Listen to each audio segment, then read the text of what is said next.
Chaque enfant qu'on enseigne, c'est un homme qu'on gagne, disait Victor Hugo, pour rappeler les enjeux de l'instruction et surtout mettre un accent particulier sur l'immense responsabilité qui pèse sur l'école. Et puisqu'on parle d'elle, elle s'éveille de nouveau. La rentrée scolaire est effective sur toute l'étendue du territoire national et ce depuis quelques jours, même si la nature n'est pas clémente.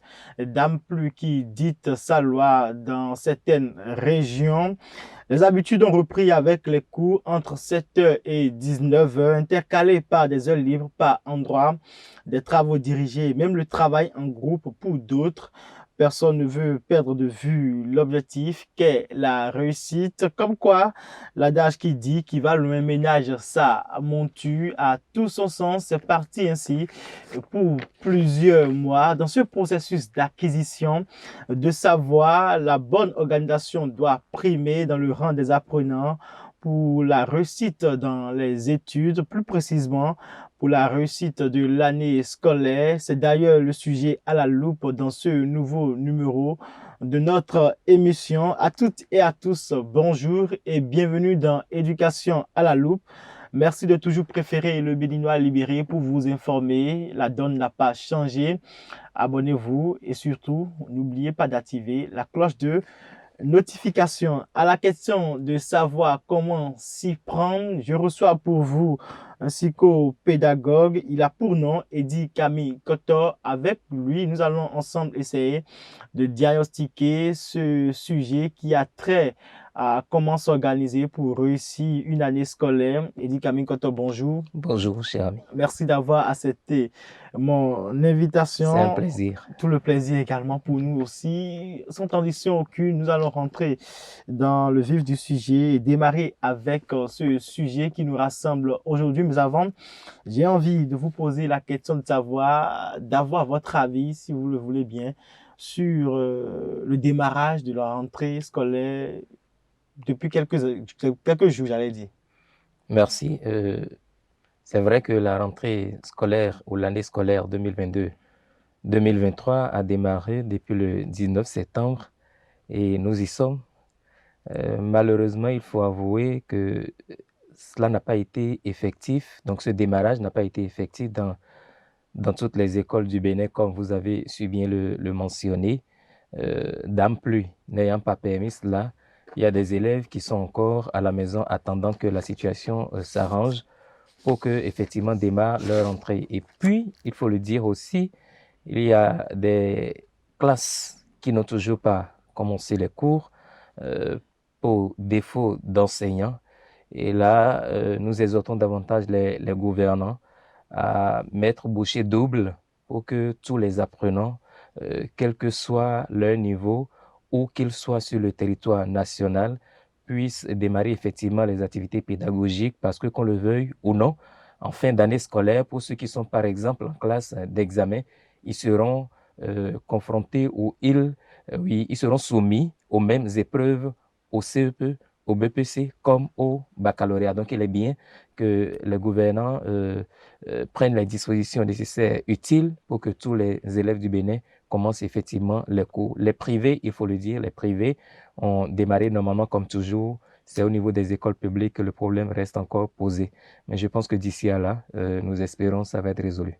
Vivement également que tous ces problèmes dont vous venez quand même de faire cas puissent quand même trouver solution. Le décor ainsi planté, nous allons rentrer dans le vif du sujet. Cette fois-ci, on va à l'école pour réussir, on va à l'école pour acquérir, pour avoir quand même des connaissances. Comment est-ce qu'on doit s'organiser pour pouvoir déjà d'emblée avoir la réussite au soir d'une année scolaire?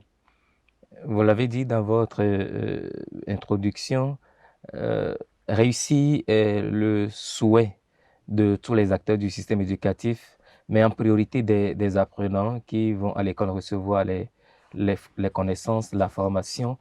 Et Paul Yao Akolo, que j'aime bien, vous dira que le succès est à la portée de tous si on le veut et si on se donne les moyens de le construire.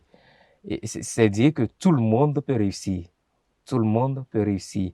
Et réussir, ça suppose déjà un certain nombre de dispositions.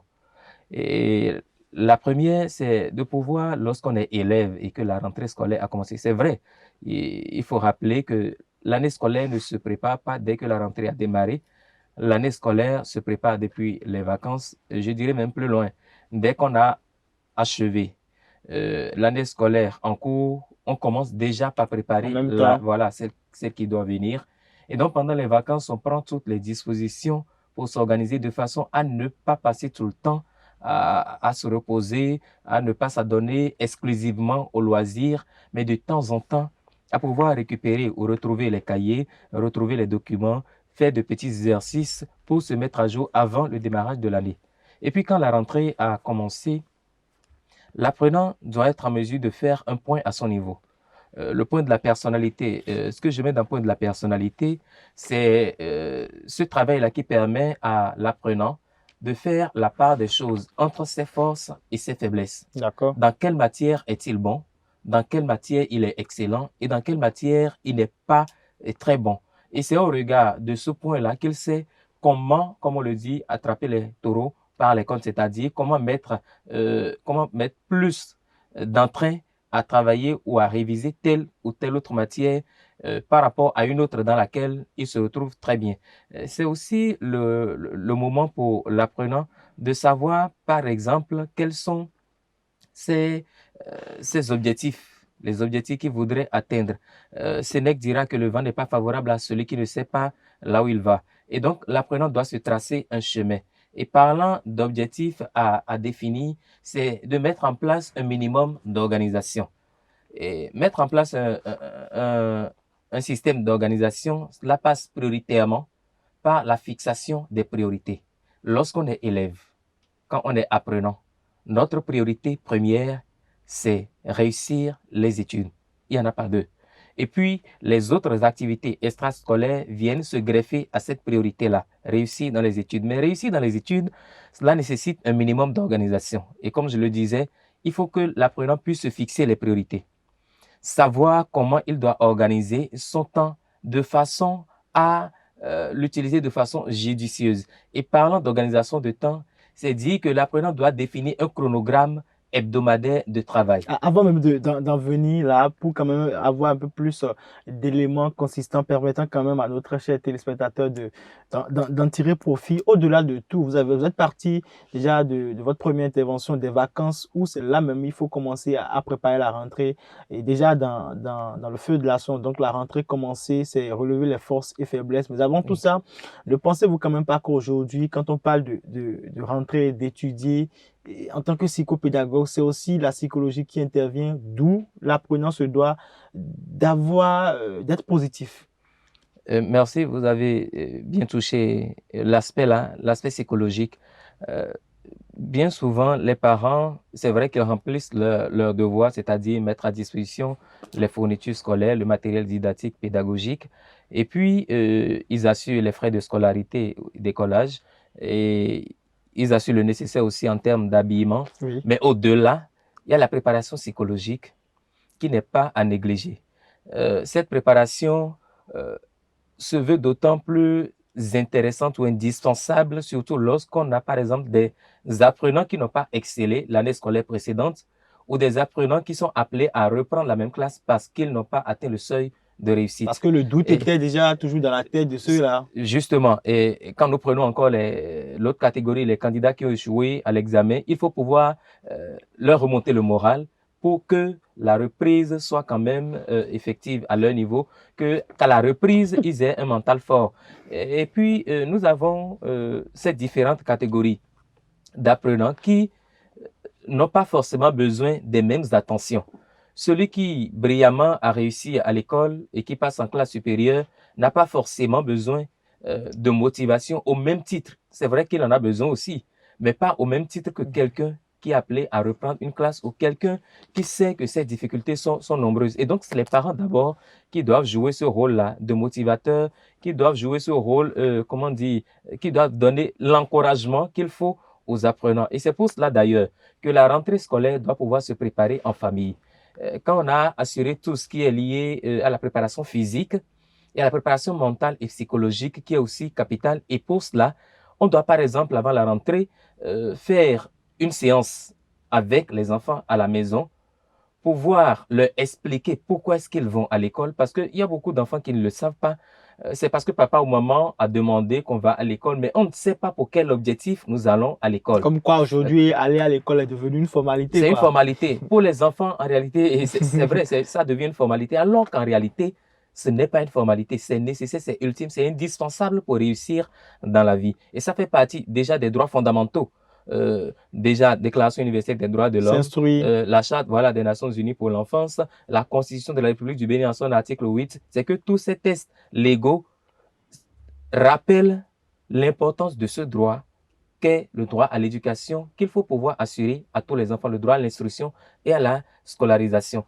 Et donc, les parents doivent expliquer cela aux enfants pour qu'ils sachent qu'ils vont à l'école. C'est d'abord pour réussir, c'est pour construire leur vie et c'est pour contribuer au développement de la société à laquelle ils appartiennent.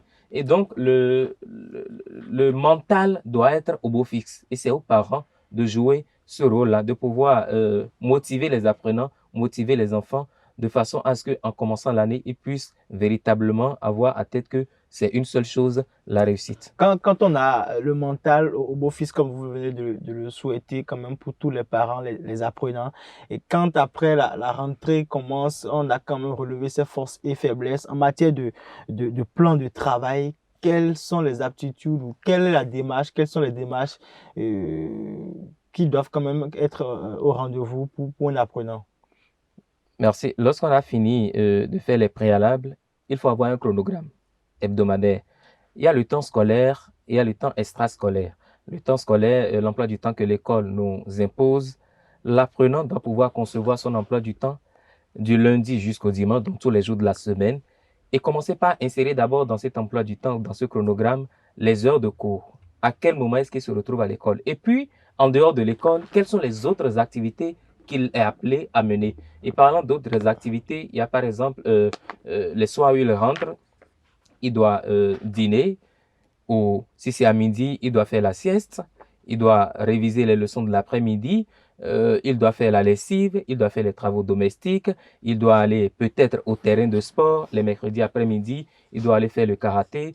En fait, il n'y a pas que l'école qui dirige la vie de l'enfant. Il y a d'autres activités et tout ça doit être mentionné dans le chronogramme de façon à ce qu'il ne perde pas du temps. Parce que le temps perdu ne se rattrape pas. Et lorsqu'on n'a pas tracé le chemin, on perd le temps sans s'en rendre compte. Donc, dans le chronogramme, l'apprenant doit pouvoir mentionner ce qu'il fait chaque jour.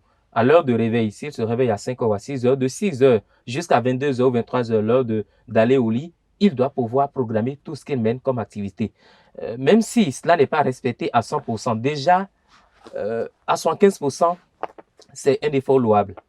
Et c'est déjà indicateur de réussite. Un apprenant qui arrive à respecter son chronogramme personnalisé à 75% a déjà réussi à relever ce défi-là du succès.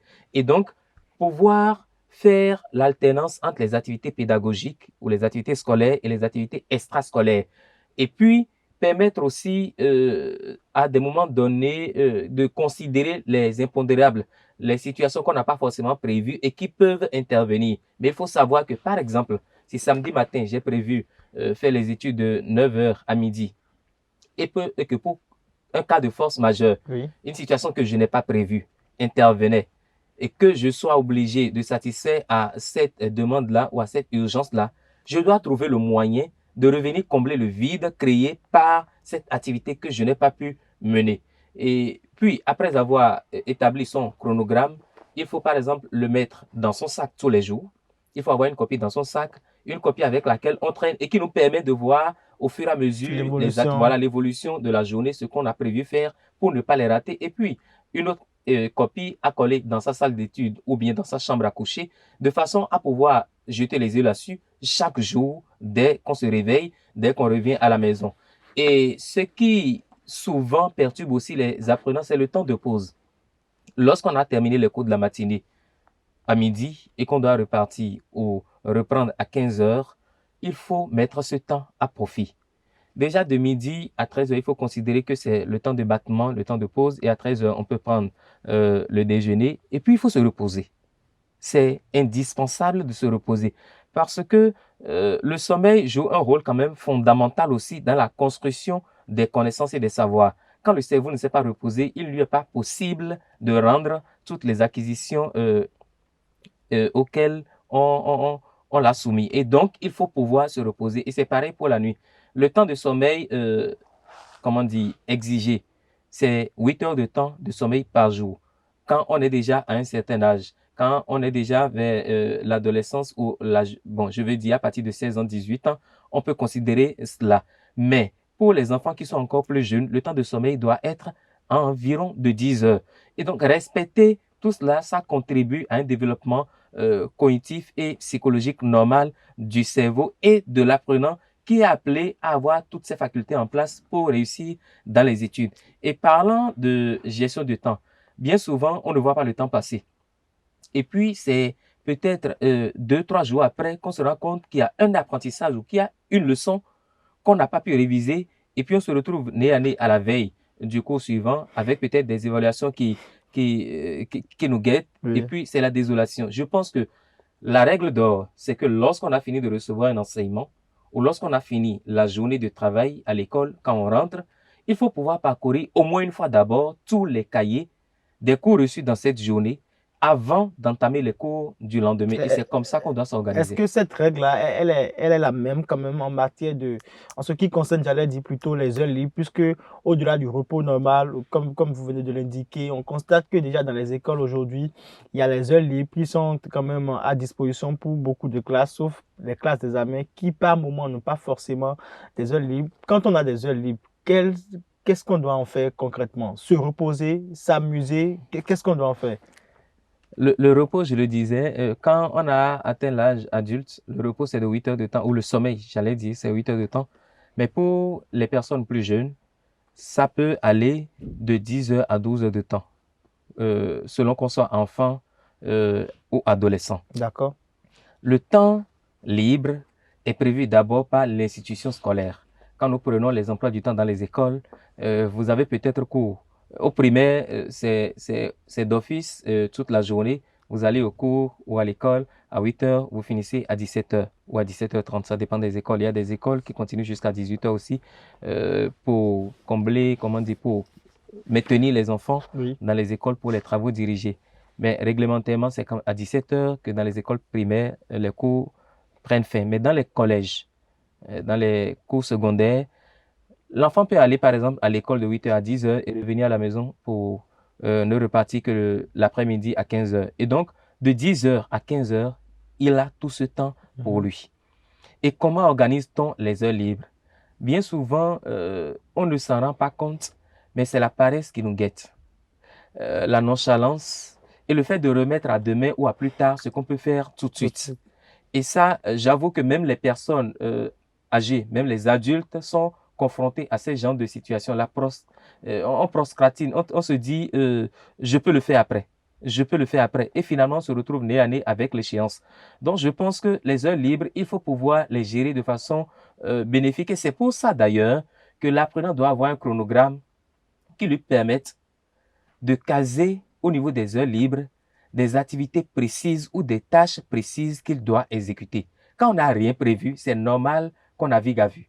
Lorsque, par exemple, j'ai été au cours le mardi de 8 heures à midi et que ça ne fait qu'au mercredi, ça suppose que toute l'après-midi du mardi, je suis à la maison et toute la soirée, je suis à la maison. Et donc, dans mon emploi du temps personnalisé, je dois déjà marquer ce que je prévois faire de ces heures-là. Sans quoi, je vais tourner en rond. Et puis, finalement, on arrive à rien faire de sérieux. Le temps passe et on se rend compte qu'on a perdu du temps. Et même dans les écoles, le problème se pose. Le problème se pose dans les écoles. Les apprenants ont peut-être cours de 8 heures à 10 heures et ils ont de 10 heures à 11 heures, une heure libre. Il n'y a pas de professeur prévu pour l'heure là. Ils doivent reprendre les cours à 11 heures et finir à midi. Pendant cette heure-là de libre, beaucoup d'apprenants n'arrivent pas à se concentrer et à profiter du temps. Il faut que le surveillant soit à leur trousse. Il faut que l'administration soit là pour veiller au grain. Et donc, c'est pour cela que les apprenants doivent avoir un certain degré de conscience. Et il y en a, il faut l'avouer, aujourd'hui, il y en a, et vous les voyez, dès qu'ils ont des heures libres, sans que personne ne leur dise, ils s'occupent spontanément à faire quelque chose. il s'occupe à traiter un Mais les exercice, heures à libres lire un cours. sont aussi source des comportements peu courtois qu'on observe, où les écoles laissent quand même les enfants vaquer à d'autres occupations. Parce qu'il faut le rappeler, il y a d'autres écoles qui, pendant les heures libres, ne veulent forcément pas laisser les enfants se livrer à eux-mêmes, même s'ils doivent bavarder dans les salles de classe. Mais d'autres écoles laissent les enfants rentrer, où ces enfants-là sont exposés et s'ils ne rentrent forcément pas à la maison, ils s'adonnent à des activités qui ne sont pas forcément bénéfiques. Vous savez, c'est justement pour ça que les parents doivent se retrouver aussi présents au cœur du processus éducatif. D'abord, l'emploi du temps est établi et ce n'est pas possible d'occuper les enfants, quelle que soit la classe, de la sixième en terminale. Pour le primaire, on le sait déjà, mais pour le collège, la sixième en terminale, ce n'est pas possible d'occuper les apprenants du lundi au vendredi de 7h à 19h. Ce n'est pas possible. Parce que les curricula de formation ne sont pas forcément si larges pour occuper les enfants. Et déjà, le faire ainsi, ce serait problématique pour leur développement. Et donc, les heures libres s'imposent. Et puis, quand cela s'est imposé, comme vous venez de le souligner, pas souci, pas souci des déviances ou pour éviter voilà, les déviances auxquelles les apprenants pourraient être confrontés, les responsables d'établissement préfèrent les maintenir dans l'école. Mais là, le problème qui se pose parfois, c'est qu'il n'y a personne pour les canaliser. Et donc, au cœur même de l'institution scolaire, c'est-à-dire à l'intérieur même des salles de classe, il y a des comportements déviants qui naissent. Il y a des attitudes peu recommandables auxquelles on assiste dans le rang des apprenants, surtout quand il s'agit des adolescents. Et donc, en temps normal, il serait préférable que les apprenants, même s'ils ont des heures libres dans les écoles, ne soient pas laissés à eux-mêmes. Il faut trouver le moyen de les occuper, il faut trouver le moyen de leur donner des travaux à faire. Et là, par exemple, une solution que moi j'ai souvent recommandée, Oui. c'est que l'école, malheureusement les écoles ne veulent pas forcément dépenser, mais l'école recrute des personnes. Entre-temps, on les appelait les maîtres au père. Je ne sais pas si ça continue. Des personnes, bon, pas des surveillants forcément, mais des personnes responsables d'un certain niveau qui peuvent passer ce temps avec les apprenants, soit veiller à ce qu'ils soient disciplinés, ou plutôt vérifier avec les uns et les autres les différents exercices qu'ils ont en instance, mais de façon à ce que les apprenants ne soient pas laissés à eux-mêmes. Et puis, parlant de ceux-là qui doivent sortir du cadre scolaire pour aller à la maison et qui Oui. malheureusement ne vont pas directement à la maison parce que les parents même n'ont pas la précision sur l'emploi du temps et c'est là que je pense Mais que quand les les parents parents, aussi ne sont pas à la maison, ils sont au service, c'est pas je, forcément facile. bien sûr, et ça pose un autre problème. Les parents, déjà, ils doivent être informés de l'emploi du temps. Et puis, quand ils savent que les enfants doivent rentrer et que eux, ils ne sont pas à la maison, ils doivent jouer le tout pour le tout. Jouer le tout pour le tout, c'est d'abord partir sur des bases solides en termes d'éducation. Il y a des enfants qui sont très sages. En l'absence des parents, ils sont respectueux des normes établies par ces derniers. Et donc, mais malheureusement, il se fait que tous les enfants ne sont pas forcément si sages. Tous les enfants ne sont pas forcément respectueux des principes établis par les parents. Et donc, comme le dit le chat parti, La souris la danse. souris danse. Et donc, c'est aux parents déjà d'imprimer le rythme pour qu'en son absence, l'enfant puisse véritablement suivre les consignes telles que cela a été donné. Il ne sert à rien de respecter le parent quand il est là. Et puis, dès qu'il nous tourne dos, on sort les On griffes. fait ce Non, qu'on veut. ça n'en vaut pas la peine. Après, une dernière question avant votre mot de la fin pour clore cette émission. À part les notes en interrogation, les devoirs, est-ce qu'il y a d'autres manières pour l'apprenant de s'auto-critiquer en termes de tout ce qu'il y a comme organisation, en termes de tout ce dont nous venons de faire cas maintenant pour essayer de situer son niveau en termes des notes? Parce qu'au-delà de tout, pas forcément que je doute des enseignants et autres, mais les notes peuvent quand même aussi être parfois tromper quand même le niveau réel de l'apprenant. Euh, Ça arrive parfois, ça arrive.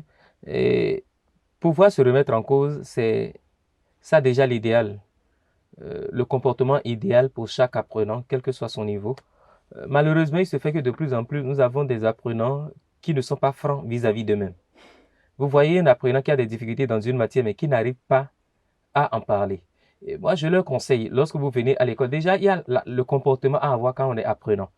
Que faut-il faire avant d'aller en classe? Avant d'aller en classe, c'est de réviser les leçons qu'on a reçues, de traiter les exercices qui ont été donnés par les enseignants, de disposer d'un bloc-notes dans lequel on mentionne toutes les questions qui persistent encore malgré qu'on ait révisé la leçon ou le cours. Et lorsqu'on se rend à l'école, s'arranger pour être dans sa classe au moins 15 minutes avant l'heure, de façon à laisser calmer ses esprits avant que le cours ne démarre. Et quand le cours a démarré, éviter, comment on dit, les bavardages, la distraction, éviter d'être distrait pendant que le professeur déroule le cours. Être concentré et focus sur tout ce que le professeur dit. Être connecté, j'allais dire, avec le professeur.